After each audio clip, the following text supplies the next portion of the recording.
Hello, people of YouTube, ladies, gentlemen, welcome to the Daily Conservative.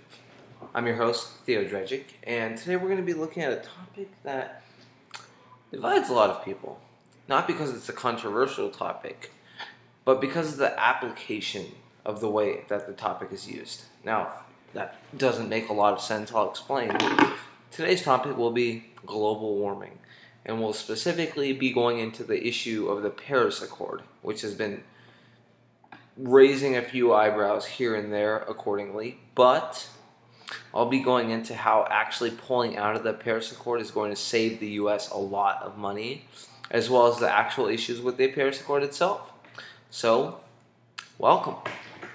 The first step in dealing with the Paris Accord is to list what the Paris Accord is supposed to do and the functions that it has, as well as the way that the Paris Accord is implemented. So, the Paris Accord was essentially a treaty between a bunch of countries in the United States to make sure that there were a cut down on the amount of carbon emissions that each country used, as well as the amount of fossil fuels used by each country.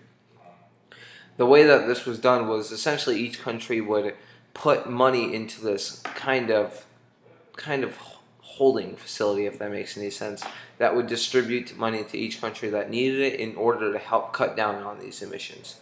The U.S. each year was expected to donate $50 billion towards this cause. Keep in mind, a lot of the leftists tend to throw around the price of $57 billion, which would be the cost of giving everyone free tuition for 4 years at public universities and colleges. And the U.S. was expected to pay $50 billion towards this climate change issue. Now, the issue with global warming is not whether or not the Earth is actually warming. If almost every scientist on Earth says that the Earth is getting warmer, then the Earth is most likely getting warmer. The issue is the solutions presented within global warming. Now, this theory says that when people cut back on the amount of emissions that they use and countries do so as well, then this will result in a drop in the global temperature, which will ultimately help decrease global warming. However, there's no actual number given on the amount of impact that our carbon emissions have on global warming and what cutting down on these emissions would do.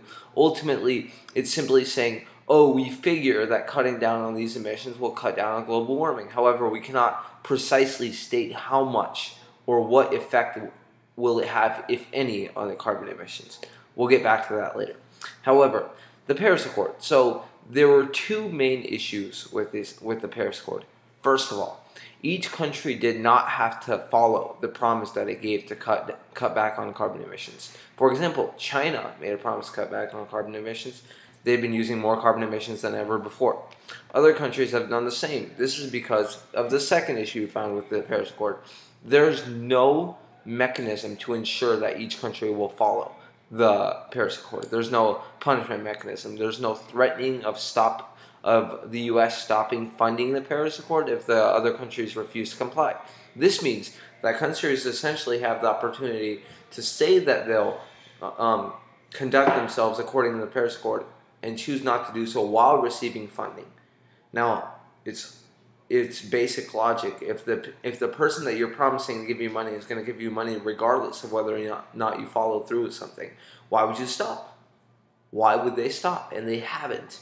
That's why the Paris Accord hasn't really done anything since Obama signed it, except for cost the U.S. money. It's precisely $50 billion a year.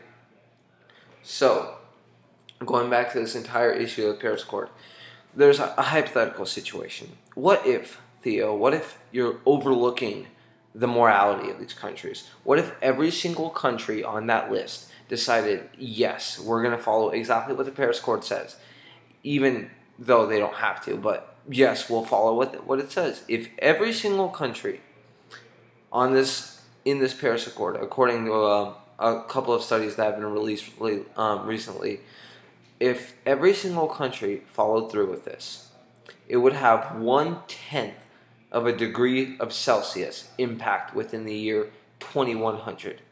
That means within the next 100 years, there would be 1/10 of a degree Celsius of impact on global warming. This means the Earth would cool precisely 1/10 of a degree. Now, meanwhile, the U.S. is losing $50 billion a year trying to fund this entire campaign. And that's great if money isn't important to people, if they care more about global warming, that's great to them. But once this accord stops, it would take precisely 13 days of China's normal carbon emissions to completely render everything that every other country has done up to the year 2100 useless. This means that all the money that's been spent trying to essentially save the planet through the issue of global warming would be rendered useless, because China would simply have to go 13 days of its normal carbon emissions to render it useless. It would go back up 1/10 of a degree. So, the Paris Accord, it was a nice thought. There's no actual application of it, though. So the issue is thinking that the U.S. needs to be saved because of that the world needs to be saved because of global warming it's a great idea. But if you don't have any practical applications to help stop global warming, then simply yelling global warming and conservatives don't know anything about global warming doesn't mean anything. You're essentially stating that just because you know about global warming means you're the only one that cares about the planet.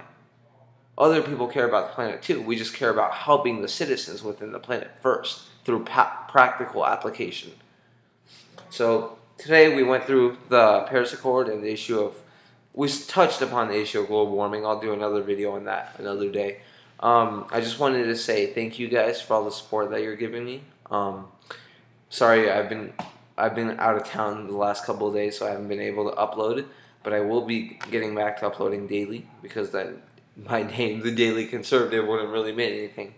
So yeah, feel free to hit that subscribe button, drop a comment down below, tell me what you guys want me to see next, and hit that like button. Show all your friends, show your family, show the person down the street, I don't care, show the hobo running down the street naked. Thank you guys, and have a nice day.